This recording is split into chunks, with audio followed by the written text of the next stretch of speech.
This is the McKinsey podcast, where we help you make sense out of our world's toughest business challenges. Welcome to the show. I'm Lucia Rahili. And I'm Roberta Fasaro.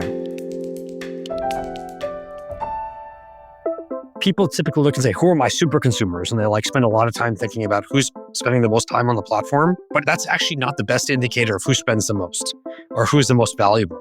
It's actually attention that drives that. That's senior partner Kabir Ahuja. He's talking about a more accurate way to measure consumer engagement. And we'll hear more about that in a minute. But before we get to all that, here's what's new at McKinsey.com. We have a report about how today's foreign direct investment may shape the future of industry and trade. And our Strategy Champions article describes how top-performing companies design their plans and mobilize their organizations. Because especially in turbulent times, great business strategies really matter. And now, our conversation with Kabir Ahuja.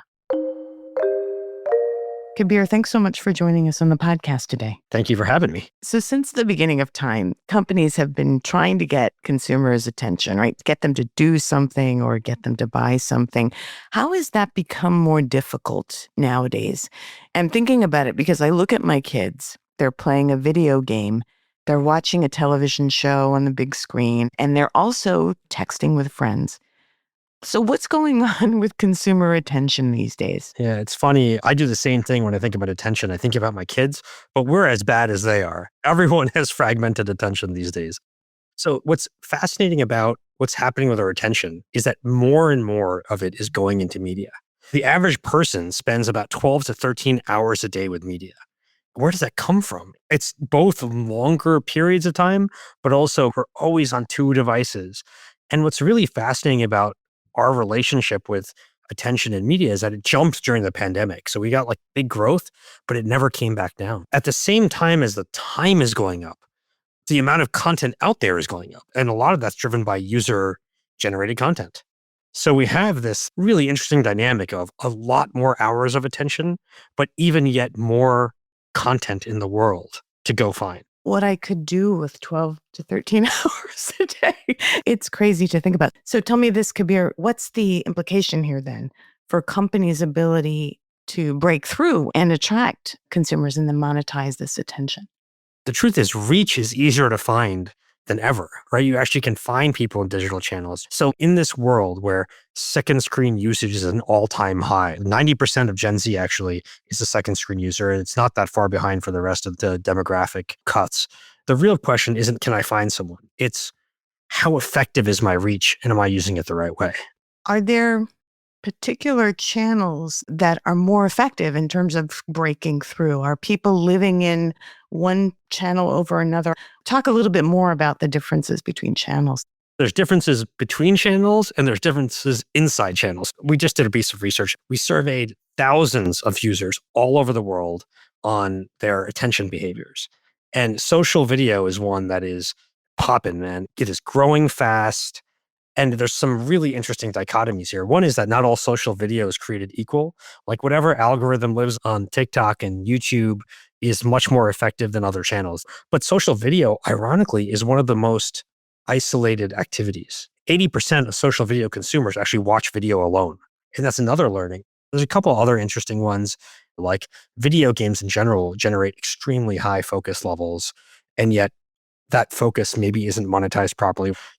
Premium streaming video, high loyalty, very interesting. It's still growing. People spend a lot of time looking for what to watch. That's not surprising. But when they find something to watch, it's actually one of the channels where people actually multitask the most, right? So almost 90% of consumers actually will pick up their phone at least once, probably more than once, during a streaming video session. This all resonates. I want to go to this phrase, the attention equation. Define that for us. We had the privilege of gathering data from all over the world, all the different sources we could find. We did our own surveys and we put it all together. And what we tried to answer was, why is a unit of attention worth what it is? And what we did was we found that attention can be explained, actually, and that's the attention equation. It can be explained with two things. So the CQ is the commercial quotient. That's consumer value and platform sophistication. And AQ is the attention quotient. So the level of focus paid while consuming content, and the intent, which is the job to be done by the media. And on the commercial side, it's what is the profile of the attention that you're getting in terms of like the demographics, who's watching, what is their income level and spend profile. Also, how good of a mousetrap have you built?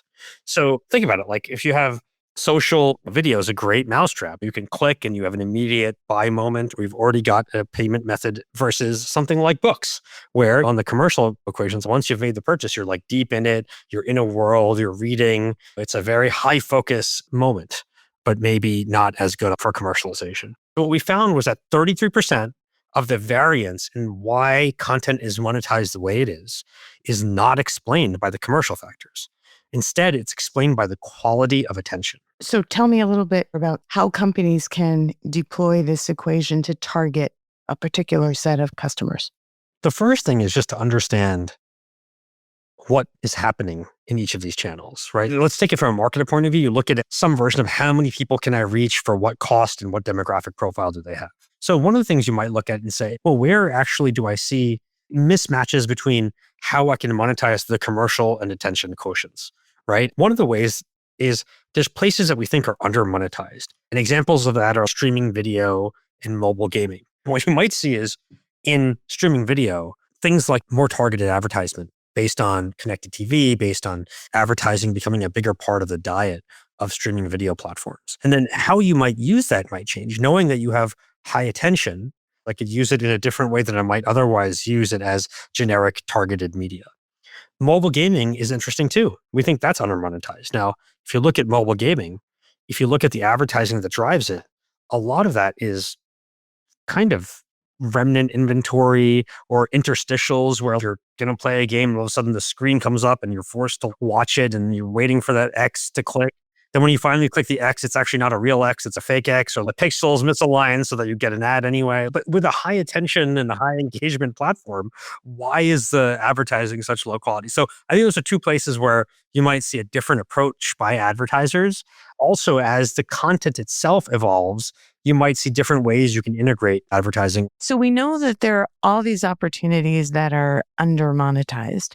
What strategies can companies use to change that situation? Are there data, analytics? For sure. But I guess even before you get to like, what's the piping and analytics, you'd say, what problem do I want to solve? One is, resonance. Can I match the content I offer to the consumption state of the consumer? So we took our attention equation and then exploded it for each of the streaming platforms and found that two of them had extremely high consumer lifetime values. Many of them fall in the middle zone of medium focus, and it's not always clear or it's not the highest signal. And the way streaming platforms drive focus is not just the content, it's also how good they are at recommendations and batch releasing and making sure you have the right next thing to watch and you're coming back because of a variety of things. It's like the total package of product experience. So the two platforms that have the highest focus, one is Netflix, where like they actually do have a really high ability to drive focus.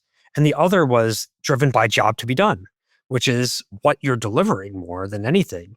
And that was Disney Plus, where you had the combination of that and ESPN, where you had sports lovers and kids who both have very, very clear reasons to engage in those streaming platforms. So it's very interesting to see that the customer value and the engagement levels are actually tied directly to this thing we call the attention quotient. Now let's shift from streaming to gaming.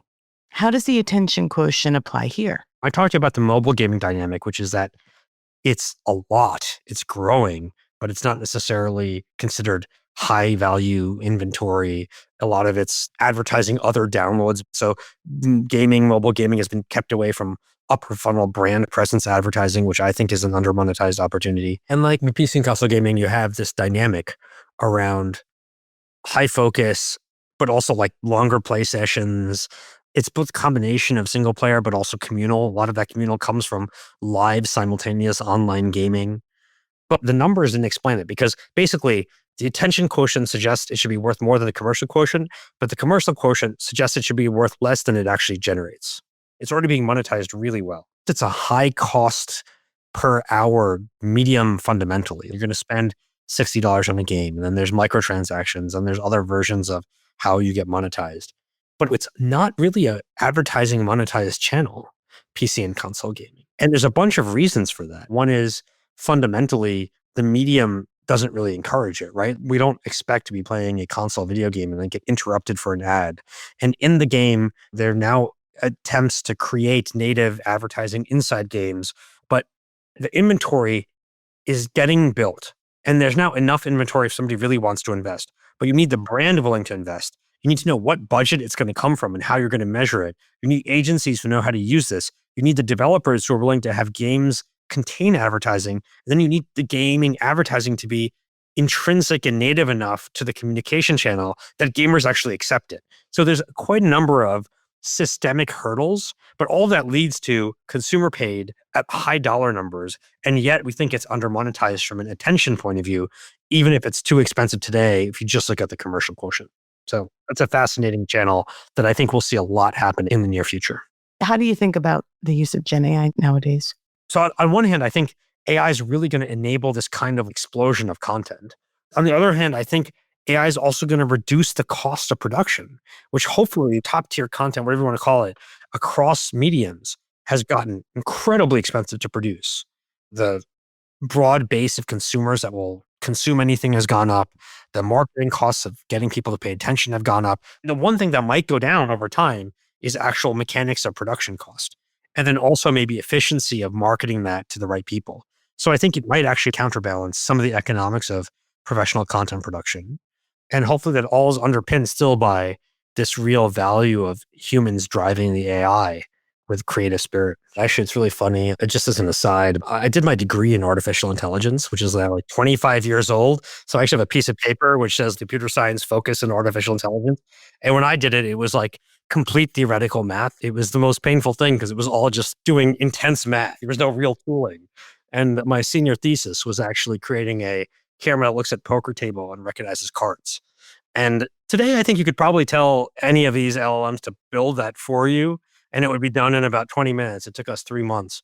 Let me tell you some signal we see. Like user-generated content versus professional content generates more focus, which I found interesting as a finding. In general, regardless of length, short form or long form, user-generated content generates more focus. Because we can relate to the creation of it? I think there's a bunch of reasons. One is just circumstantial, which is I think narrower groups of people find the UGC they like and they buy into it. Like if I'm generating long form UGC, my older son will sit there and watch hours of YouTube basketball videos because that's what he loves. AI actually underpins this ability to generate more content.